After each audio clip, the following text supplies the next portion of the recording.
Hello everyone, welcome back to my YouTube channel prime tutors academy. तो last video lecture तक हमने class 10th का algebra का chapter number 3 that is sequence and series का practice set 3.3 का question number 1 से लेकर question number 5 तक कंप्लीट कर दिया था।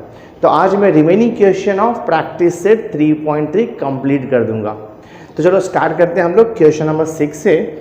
तो मैंने देखा यहाँ पे क्वेश्चन नंबर 6 लिखा हुआ है, sum of the first 55 terms in an arithmetic progression is 3300, find that its 28th term.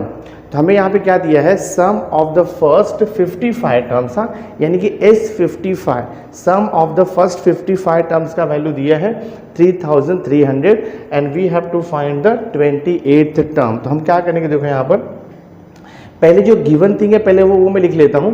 आपको दिया है sum of the first 55 term, तो S55 आपको दे दिया है 3300 of an arithmetic progression. Find the 28th term. आपको क्वेश्चन पूछ रहा है कि फाइंड आउट T28। अब देखो 28th टर्म फाइंड आउट करने के लिए आपको A और D का तो वैल्यू चाहिए। A मतलब फर्स्ट टर्म, D मतलब कॉमन डिफरेंस, दोनों भी यहाँ पर नहीं दिया है। तो जो इन्फॉर्मेशन दिया है वही इन्फॉर्मेशन हम यहाँ से अप्लाई करेंगे। तो हमें इन्फॉर्मेशन दिया है sum of the first 55 term is 3000, कितना दिया देखो 300, वहाँ से स्टार्ट करेंगे हम लोग। सो हम यहाँ पे लिखेंगे for an arithmetic progression let A be the first term, let A be the first term ले लेते हैं and D be the common difference ले लेते हैं हम लोग, D be the common difference, ठीक है। let A be the first term and D be the common difference, therefore अपने पास एक फॉर्मूला है Sn equal to n/2 into bracket में 2a plus n minus 1 into D. ये formula है to find the sum of the first n terms of an arithmetic progression. So देखो यहाँ पे आपको S55 दिया है, तो मैं n का वैल्यू 55 पुट करूँगा, ये हो जाएगा S55 is equal to n का वैल्यू 55 ब्रैकेट में ये 2a प्लस n का value 55 minus 1 into D. Simplify करते जाएंगे।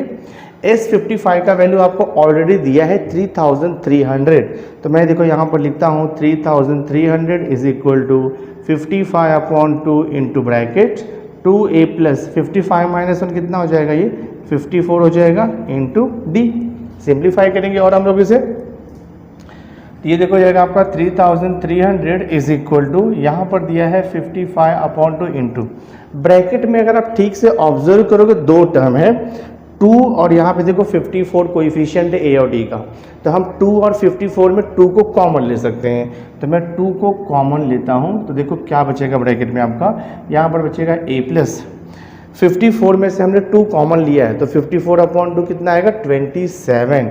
तो यहाँ पे लिख दो आप 27D this way, so that ये 2 आपका कैंसिल हो जाएगा। तो हमें क्या मिल रहा है देखो 3300 is equal to 55 multiplied by bracket में A प्लस 27D मिल रहा है। 55 राइट हैंड साइड में मल्टीप्लिकेशन में है, तो लेफ्ट हैंड साइड में आएगा तो वो डिवीजन में चला जाएगा। तो ये देखो हो जाएगा आपका 3300 divide by 55 is equal to A plus 27D। अब 3300 को हम 55 से डिवाइड कर सकते हैं, तो 11 का मल्टीपल से ये 11 से जाएगा। देखो 11 5 55 और ये 11 3 33, ये देखो 300 हो गया। 300 डिवाइड बाय 5 करोगे तो आपको मिलेगा 60 is equal to A plus 27D, या फिर आप लिख सकते हो A plus 27D is equal to 60। आप इसे दे दो इक्वेशन नंबर 1। अब नेक्स्ट क्वेश्चन क्या पूछ रहा है, क्वेश्चन आपको पूछ रहा है कि फाइंड द 28th टर्म यानी कि T28। तो अब हम अरिथमेटिक प्रोग्रेशन का जनरल फार्मूला यानी कि nth टर्म का फार्मूला यूज़ करेंगे। तो अपने को मालूम है since Tn is equal to होता है A plus n minus 1 into D, ये फॉर्मूला है। Tn is equal to A plus n minus 1 into D. हमें चाहिए T28, तो n का वैल्यू 28 पुट कर दो, A तो पता नहीं है आपको, n का वैल्यू 28 माइनस 1 इंटू डी। तो ये हो जाएगा देखो आपका T28 is equal to A plus 27D हो जाएगा। इसे मैं दे देता हूँ इक्वेशन नंबर 2। अब आप इक्वेशन नंबर 1 एंड 2 को ऑब्जर्व करो। इक्वेशन नंबर 1 में देखो राइट हैंड साइड में इक्वेशन नंबर 1 में देखो LHS में क्या मिला है, a प्लस 27D, और इक्वेशन नंबर 2 में क्या मिला है, देखो यहाँ पे RHS में a प्लस 27 इंटू डी। तो a प्लस 27D और a प्लस 27D सेम है, तो T28 इक्वल टू क्या हो जाएगा 60। तो हम यहाँ पे लिखेंगे therefore from equation number 1 and 2, from equation number 1 and 2 T28 is equal to 60। ये देखो हमारा आंसर हो गया। तो क्वेश्चन आपको क्या पूछा था, फाइंड द 28th टर्म। तो हम यहाँ पे लिखेंगे therefore 28th term of an AP arithmetic progression is equal to 60। ये देखो आपका सम सॉल्व हो गया। बहुत ही आसान है। क्वेश्चन में बच्चों जो कंडीशन दिया है वो कंडीशन को अप्लाई करके, और जो हमारे पास दो फार्मूला है, एक Tn का फार्मूला है यानी कि nth टर्म का, और एक फार्मूला है Sn का यानी कि sum of the first n term का, वो दोनों फार्मूले से आपको आंसर आ जाएगा। Now next the question number 7 आपको दिया है। क्वेश्चन नंबर 7 है in an arithmetic progression sum of the 3 consecutive term is 27 दिया है and their product is 504, find the terms. तो ऑलवेज रिमेंबर, जब भी आपको अरिथमेटिक प्रोग्रेशन में 3 कॉन्जिक्यूटिव टर्म्स पूछेगा तो फर्स्ट कॉन्जिक्यूटिव टर्म्स हम लेंगे a माइनस डी, सेकेंड लेंगे हम a और थर्ड लेंगे a प्लस डी। तो हमारा जो सॉल्यूशन है वो ईजिली हमें मिलेगा। और क्वेश्चन में भी आपको दिया हुआ है कि take 3 consecutive terms as a minus D comma a plus D. तो मैं स्टार्ट करता हूँ, देखो इसका solution. So write down let a minus d comma a plus d are the 3 consecutive terms in arithmetic progression। ऐसे हम start करेंगे। अब कंडीशन क्या दिया है देखो आपको, according to given condition sum of the 3 consecutive term is 27। तो आप यहाँ पे लिखोगे according to first given condition, according to first given condition क्या लिखा है, sum of the 3 consecutive terms of an AP is 27। That means what, a minus D plus a plus D, यानी कि तीनों भी टर्म्स को ऐड करेंगे तो आंसर 27 आता है। ऐसा हमें दिया हुआ है फर्स्ट कंडीशन में। सॉल्व करते हैं, देखो minus D plus D cancel हो जाएगा, a प्लस a तो 3a हो जाएगा। तो यहाँ से आपको मिलेगा 3a इज इक्वल टू 27। तो देखो a का वैल्यू कितना आएगा 27/3, तो देखो हमें 9 मिल जाएगा। और a मतलब क्या हो गया, आपको फर्स्ट टर्म मिल गया। अब जस्ट आपको कॉमन डिफरेंस चाहिए, बट कॉमन डिफरेंस निकालने के लिए हम अब सेकंड कंडीशन को यूज़ करेंगे। सेकंड कंडीशन देखो आपको यहाँ पर दिया हुआ है, सेकंड कंडीशन है देयर प्रोडक्ट इज 504, यानी कि जो 3 consecutive terms in N AP है उन तीनों का मल्टीप्लिकेशन आपको 504 दिया हुआ है। हम यहाँ पे लिखेंगे according to second given condition, according to second given condition, according to second given condition their product यानी कि multiplication, so a minus D into a plus D कितना दिया, देखो हमें 504 क्वेश्चन में दिया हुआ है। अब हम इसे सॉल्व करेंगे। तो सिंप्लीफाई करता हूँ, a का तो वैल्यू आपको पता ही है, बट पहले मैं सिंप्लीफाई कर लेता हूँ इसको।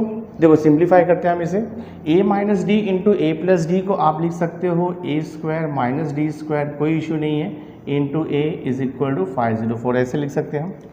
हमें a का वैल्यू पता है, अब मैं a का वैल्यू सब्स्टिट्यूट कर सकता हूँ। तो I will write here when a is equal to 9, substitute कर दो। तो ये हमें a का वैल्यू 9 पुट करेंगे अबाउट इक्वेशन में, तो ये हो जाएगा देखो आपका 9 का स्क्वायर माइनस d का स्क्वायर इंटू देखो a का वैल्यू 9 है इज इक्वल टू 504।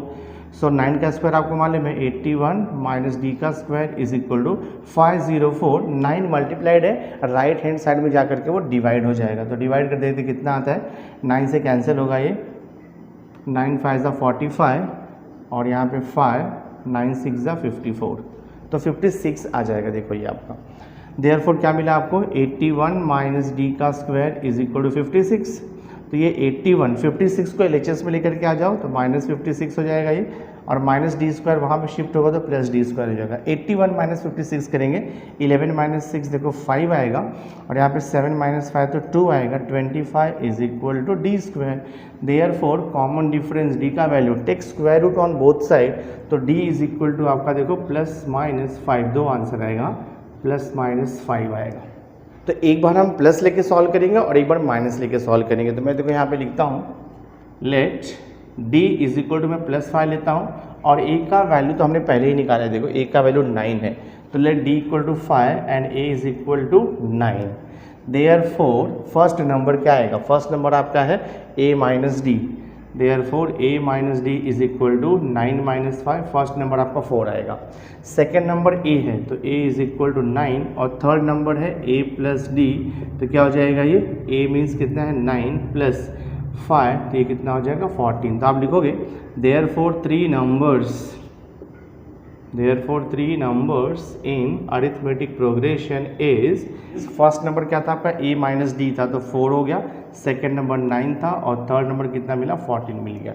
ये हमने d का वैल्यू जब प्लस 5 लिया तो ये आंसर मिला। हम यहाँ पे लिखेंगे व्हेन d इक्वल टू -5 लेते देखते क्या आता है, फर्स्ट नंबर है a माइनस डी, यानी कि a का वैल्यू 9 है माइनस d का वैल्यू -5 तो 14 आएगा। सेकेंड नंबर आपका a है दैट इज़ 9, और थर्ड नंबर देखो आपका a प्लस डी है, तो a का वैल्यू 9 है प्लस d का वैल्यू -5, तो ये जो 9 माइनस 5 4 आएगा। तो आप लिखोगे therefore three numbers, therefore three numbers are 14, next number 9 और नेक्स्ट नंबर 4। तो आपका आंसर क्या आएगा, your answer is 3 consecutive numbers in arithmetic progression are 4, 9, 14 और 14, 9, 4। ये फाइनल आंसर है, सम सॉल्व हो गया। नाउ देखो प्रैक्टिस सेट 3.3 का हमने क्वेश्चन नंबर 8 लिखा हुआ है। क्वेश्चन नंबर 8 है find 4 consecutive terms in an arithmetic progression whose sum is 12 and sum of the third and the fourth term is 14. Assume the 4 consecutive terms in an APR. First term a minus d लेना है, second term a, third term a plus d and the fourth term is a plus 2d। ये वैसे आपको solve करना है। तो solution देखो हम स्टार्ट करते हैं।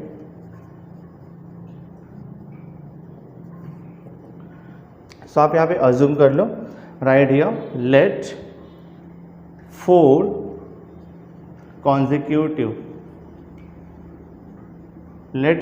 consecutive terms in arithmetic progression are, first term आपको लेने के लिए बोल रहा है a minus D, second term a, third term a plus D और फोर्थ टर्म है a प्लस 2d। अब यहाँ पे दो कंडीशन है, दोनों कंडीशन हम 1 बाय 1 अप्लाई करेंगे। तो मैं यहाँ पे देखो लिखता हूँ according to first given condition, according to first given condition, according to first given condition. First given condition को ठीक से रीड करो। पहला कंडीशन दिया है हुज सम इज 12, क्वेश्चन लिखा है find the 4 consecutive terms in an AP whose sum is 12, यानी कि ऑल 4 नंबर्स का एडिशन आपको 12 दिया है। So according to first given condition देखो first number plus second number plus third number plus fourth number, ये वैल्यू हमें दिया हुआ है, कितना लिखा है 12। सिंप्लीफाई कर देखते कितना आता है। ये देखो आपका माइनस डी और ए प्लस डी तो कैंसिल हो जाएगा, ए प्लस ए 4 टाइम्स है तो ये हो जाएगा आपका 4a हो जाएगा, और ये प्लस 2d है इज इक्वल टू 12। हम इसे सिंप्लीफाई कर सकते हैं, 2 से डिवाइड कर दो बोथ साइड। तो बोथ साइड अगर आप 2 से डिवाइड करोगे तो ये जगह 2 2 4 2a प्लस d हो जाएगा और ये 6 हो जाएगा। इसे मैं देता हूँ इक्वेशन नंबर 1। तो फर्स्ट कंडीशन यूज़ करके देखो मैंने इक्वेशन नंबर 1 लिख दिया। अब देखते हैं सेकेंड कंडीशन क्या है। तो मैं यहाँ पे देखो लिखता हूँ according to second given condition, according to second given condition। Second condition क्या दिया देखो यहाँ पे, यहाँ पर लिखा है sum of the third and fourth term is 14। तो sum means addition, third and fourth term. तो थर्ड टर्म आपका a प्लस डी है और फोर्थ टर्म है a प्लस 2d है। इसका एडिशन हमें 14 दिया हुआ है। ये हो जाएगा देखो आपका a plus D plus a plus 2d और ये कितना दिया है हमें 14 दिया हुआ है। तो a प्लस a ये हो जाएगा आपका 2a plus 2d plus d, ये देखो हो जाएगा आपका 3d हो जाएगा and this is equal to 14। इसे मैं दे देता हूँ इक्वेशन नंबर 2। देखो जब तक आपको a और d का वैल्यू नहीं मिलेगा तब तक हमें वो 4 टर्म्स नहीं मिलने वाला है। तो हमने इक्वेशन 1 एंड 2 ये दो साइमल्टेनियस इक्वेशन है इन a एंड d। अगर आप इसे साइमल्टेनियस सॉल्व करोगे तो आपको a और d का आंसर यहाँ से मिल जाएगा। तो इक्वेशन 1 और 2 में सबट्रैक्ट कर देता हूँ। तो क्या करते हैं सिंपली हम लोग इक्वेशन 2 माइनस इक्वेशन 1 कर देता हूँ मैं। इक्वेशन 2 है आपका 2a plus 3d is equal to 14, ये आपका इक्वेशन नंबर 2 है। इसमें से हम सब्ट्रैक्ट करेंगे इक्वेशन नंबर 1 को। इक्वेशन नंबर 1 है देखो आपका यहाँ पे 2a plus D is equal to 6, ये आपका इक्वेशन नंबर 1 है। सब्ट्रैक्ट कर दो, minus minus minus sign change होता है पता है आपको, plus 2a minus 2a zero हो जाएगा, कैंसिल हो जाएगा। 3d माइनस डी दिया जाएगा आपका 2d is equal to 14 minus 6 करेंगे तो हमें यहाँ से 8 मिलेगा। Therefore d is equal to 8 upon 2, तो हमें देखो यहाँ से 4 मिल जाएगा। तो कॉमन डिफरेंस d का वैल्यू 4 मिल गया। अब d का वैल्यू 4 आइदर इन इक्वेशन 1 या फिर इक्वेशन 2 में सब्स्टिट्यूट कर दो तो आपको a का वैल्यू भी मिल जाएगा। तो मैं देखो यहाँ पर लिखता हूँ substituting d equal to 4 in equation number 1 में देखो मैं सब्स्टिट्यूट कर देता हूँ। तो आपका इक्वेशन नंबर 1 है 2 इंटू a प्लस d का वैल्यू 4 इज इक्वल टू देखो ये 12 है, सॉरी 6 है, ठीक है। तो d का वैल्यू 4 हमने इक्वेशन नंबर 1 में देखो सब्स्टिट्यूट किया, 2a प्लस d का वैल्यू 4 लिखा मैंने इज इक्वल टू 6। सॉल्व कर दो इसे, ये हो जाएगा 2a is equal to 6 minus 4 हो जाएगा। सो 2a इज इक्वल 6 माइनस 4 2 आएगा, तो a इज इक्वल टू देखो आपको 1 आंसर आ जाएगा। तो first term of an arithmetic progression मिला 1 एंड कॉमन डिफरेंस कितना मिल गया आपको 4 मिल गया। तो now we can get the 4 terms of an AP। मैं यहाँ पे लिखूंगा therefore first term is equal to क्या है a माइनस डी लिया हुआ है। तो a का वैल्यू कितना है 1 है, माइनस d का वैल्यू 4 है, तो आपको देखो -3 मिलेगा first term. Second term find out करेंगे। तो सेकेंड टर्म 1 हो गया, थर्ड टर्म निकालेंगे देखो हम लोग। मैं देखो यहाँ लिखता हूँ थर्ड टर्म क्या आपका a प्लस डी है। तो a का वैल्यू कितना मिला है 1 और d का वैल्यू हमें कितना मिला हुआ है यहाँ पर 4 मिला हुआ है, तो आंसर आएगा देखो 5। अब हम फोर्थ टर्म निकालेंगे। तो fourth term is equal to a plus 2d है, a प्लस 2d, a का वैल्यू 1 है प्लस 2 इंटू डी का वैल्यू है 4, तो 4 2 ज़ा 8 प्लस 1 9 मिलेगा। सो अभी हम फोर्थ टर्म लिख सकते हैं AP में। तो फोर्थ टर्म क्या आएगा देखो, फर्स्ट टर्म आपका -3 है, सेकेंड टर्म 1 है, थर्ड टर्म 5 है और फोर्थ टर्म 9 है। तो ये हमारा देखो फाइनल आंसर हो गया। तो आप लिख सकते हो their 4 terms in an arithmetic progression is -3 1 5 9। बहुत ही आसान था बच्चों, हमने सॉल्व कर दिया इसे। नाउ नेक्स्ट है क्वेश्चन नंबर 9 जो कि लास्ट क्वेश्चन है प्रैक्टिस सेट 3.3 का। तो क्वेश्चन नंबर 9 दिया है if the 9th term of an arithmetic progression is 0 then show that the 29th term is twice the 19th term. इसका मीनिंग समझा आपको। क्वेश्चन में सिंपल वे से लिखा है कि 9th टर्म यानी कि T9 of an arithmetic progression 0 है, 9th टर्म का वैल्यू 0 है।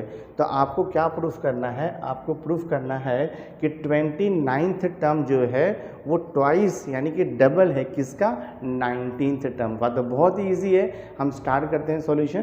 तो I will write here late A be the first term, let A be the first term of an arithmetic progression and D be the common difference ले लेते हैं and D be the common difference, D be the common difference of an AP। ये हमने ले लिया। Let A be the first term of an AP and D be the common difference of an AP। Therefore अब देखो according to given condition, पहला condition क्या दिया है, तो पहला कंडीशन दिया है if the ninth term of an AP is 0, यानी कि हमें since T9 is equal to 0, ये गिवन है आपको, ये आपको गिवन है, ठीक है। हमें मालूम है कि for an arithmetic progression for an AP Tn का फॉर्मूला आपको मालूम है a plus n minus 1 into d होता है। For an arithmetic progression nth term is equal to होता है a plus n minus 1 into d. तो अभी देखो T9 निकालेंगे, n का वैल्यू 9 पुट कर दो, T9 is equal to a plus 9 minus 1 into d. तो T9 कितना दिया है 0, ये हो जाएगा a प्लस 9 माइनस 1 8d हो जाएगा। तो थोड़ा हम इसे सिंप्लीफाई कर लेते हैं, तो यहाँ से हमें मिल जाएगा a is equal to 8d को यहाँ पे शिफ्ट करोगे तो देखो माइनस 8d हो जाएगा। तो यहाँ से हमें a का वैल्यू मिल गया माइनस 8d। अभी आपको क्वेश्चन में जो है देखो क्या मेंशन किया, 29th टर्म और 19th टर्म मेंशन किया हुआ है, राइट। तो सबसे पहले मैं यहाँ पे 19th टर्म निकालता हूँ, तो हम निकालेंगे T19 is equal to a plus n की जगह पर 19 आएगा माइनस 1 इंटू डी, फॉर्मूला है Tn is equal to a plus n minus 1 into d. तो 19th टर्म के लिए n का वैल्यू आपको 19 पुट करना पड़ेगा, तो ये हो जाएगा देखो आपका T19 is equal to a plus 19 minus 1 क्या हो जाएगा 18d हो जाएगा। So T19 is equal to a का value in place of a आप लिख सकते हो माइनस 8d, सब्स्टिट्यूट कर दो a का वैल्यू यहाँ से, तो ये हो जाएगा माइनस 8d और ये प्लस कितना हो गया आपका 18d, ठीक है। इसको मैं देता हूँ इक्वेशन नंबर 1, आप यहाँ पे लिख सकते हो फ्रॉम इक्वेशन नंबर 1 हमने वैल्यू सब्स्टिट्यूट किया a का। सो T19 इज इक्वल टू कितना हो गया माइनस 8d प्लस 18d, तो हमें कितना मिलेगा देखो यहाँ पे 10d मिलेगा। इसे मैं दे देता हूँ इक्वेशन नंबर 2, ध्यान में रखो T19 का वैल्यू कितना आया है, 19th टर्म का वैल्यू आया है 10d। अब क्वेश्चन में देखो 29th टर्म भी मेंशन किया हुआ है, तो हम T29 निकालेंगे, तो मैं देखो यहाँ पे लिखता हूँ T29 is equal to a plus n minus 1 means 29 minus 1 into d. तो ये हो जाएगा आपका T29 is equal to a plus 29 minus 1 करोगे तो आपको कितना मिलेगा 28 इंटू डी मिलेगा।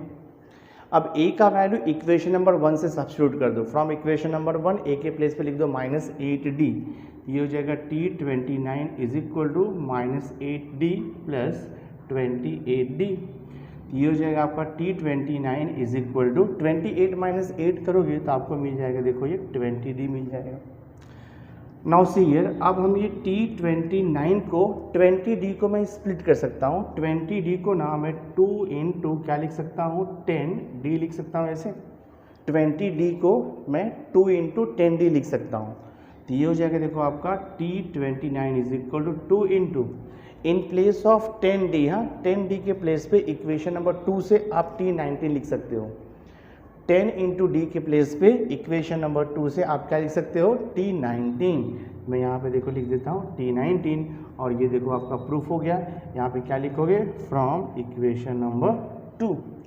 तो हमने यहाँ पे क्या प्रूफ किया, 29th term is twice the 19th term, यानी कि 29th टर्म का वैल्यू जो है 19th टर्म के वैल्यू का डबल है और ये हेंस प्रूव्ड हो गया, हमने इसे प्रूफ कर दिया, ठीक है, हेंस प्रूफ। आप देखो क्वेश्चन में आपको यही पूछा था, क्वेश्चन में आपको पूछा था show that 29th term is twice the 19th term, 29th term is twice the 19th term. बहुत ही आसान था बच्चों, सिस्टमैटिक सॉल्व करोगे तो सॉल्यूशन मिलते जाएगा आपको। So my dear student, through this video lecture हमने प्रैक्टिस सेट 3.3 कंप्लीट कर दिया है। सो आई होप आज का ये वीडियो लेक्चर आपको अच्छा लगा होगा और आपने वीडियो एंजॉय भी किया होगा। अगर आपको वीडियो अच्छा लगा होगा तो इसे मैक्सिमम स्टूडेंट तक शेयर जरूर कर देना। और हाँ, अगर अभी तक आपने मेरे चैनल को सब्सक्राइब नहीं किया है तो सब्सक्राइब करके बेल आइकन जरूर प्रेस कर देना, सो दैट मैं जो भी लेटेस्ट वीडियो बनाऊंगा उसकी नोटिफिकेशन आपको टाइम टू टाइम मिलती रहेगी। So thanks for being with me, मिलते हैं नेक्स्ट लेक्चर में।